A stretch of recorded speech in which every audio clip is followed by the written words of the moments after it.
Berjaga-jagalah dan waspadalah terhadap.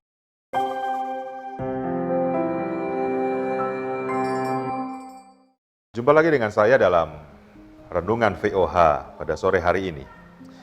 Matius 16 ayat 6 berbunyi begini.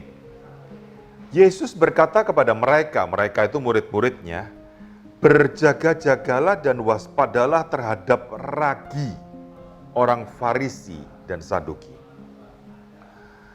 Yesus berkata berjaga-jagalah dan waspadalah terhadap ragi. Apa itu ragi? Ya, kalau bagi yang suka buat kue atau suka masak, mereka pasti tahu. Kalau saudara tahu tape, itu ada raginya, bukan? Nah, yang saya tahu adalah kalau istri saya buat roti, itu pasti dikasih ragi. Supaya apa? Supaya roti itu mengembang. Ragi itu menyebabkan yang namanya fermentasi atau pengaruh. Nah, bayangkan kalau seseorang membuat kue atau roti tanpa ragi, saya percaya nanti rotinya jadinya sih jadi, tetapi waktu kita makan rotinya bantat karena nggak ada ragi. Nah, kenapa Yesus ngomong berjaga-jagalah dan waspadalah terhadap ragi itu tadi? Karena ragi ini mempengaruhi, saudaraku. Nah, kenapa kok Yesus ngomong ragi orang Farisi dan Saduki? Nah, saudaraku, ternyata orang Farisi dan orang Saduki itu Yesus ngomong supaya kita berjaga-jaga dan jangan terpengaruh oleh mereka karena ada alasannya. Nah, mari kita lihat alasannya. Kenapa Yesus ngomong ajaran orang Farisi dan Saduki itu berbahaya dan kita harus berjaga-jaga. Yang pertama, saudara, orang Farisi dan orang Saduki itu mempunyai pengajaran begini, atau mempunyai habitat, atau mempunyai sikap begini. Mereka mengerti dengan baik apa itu hukum Taurat. Waduh, kalau ditanya hukum Taurat, mereka jagonya luar biasa. Gak ada yang nandingi mungkin. Tetapi tidak melakukannya dalam kehidupannya.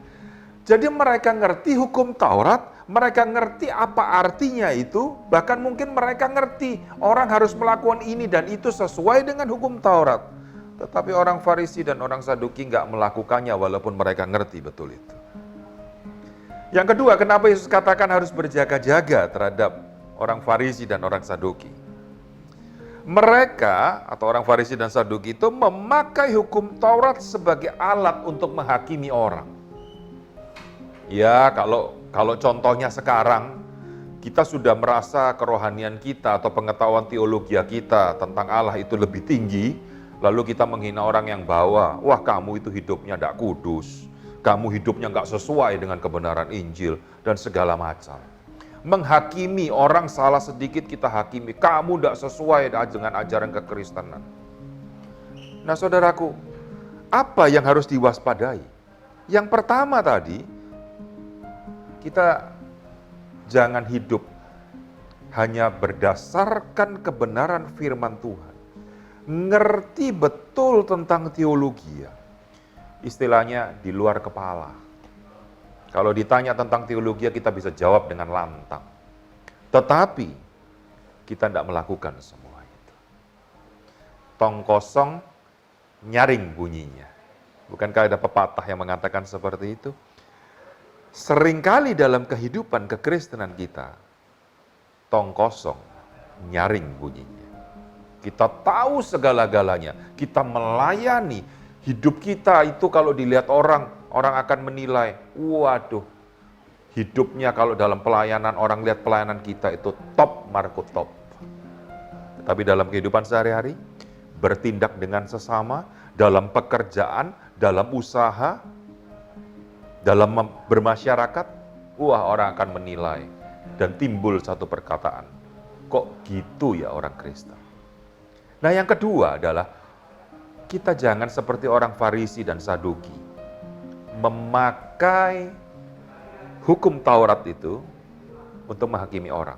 Seringkali kita memakai kebenaran firman Tuhan, seringkali kita memakai apa yang kita tahu, bukan untuk membangun orang lain, tetapi untuk menjatuhkan orang lain. Bukankah kalau orang lain jatuh, kita mesti nasihati dengan kebenaran firman Tuhan? Bukankah kalau orang lain sedang dalam masalah, kita mesti tolong dengan membantu dia untuk berdoa dan mengajak untuk semakin dalam mengerti tentang Tuhan dan mengenal Dia, bukan malah menjatuhkan. Inti daripada kebenaran renungan kali ini adalah supaya kita jadi orang Kristen jangan terpengaruh oleh ajaran, yaitu tadi, Saduki dan Farisi. Orang-orang yang mengaku Kristen, tetapi tingkah lakunya bukan Kristen. Ataupun kita, jangan seperti Farisi dan Saduki.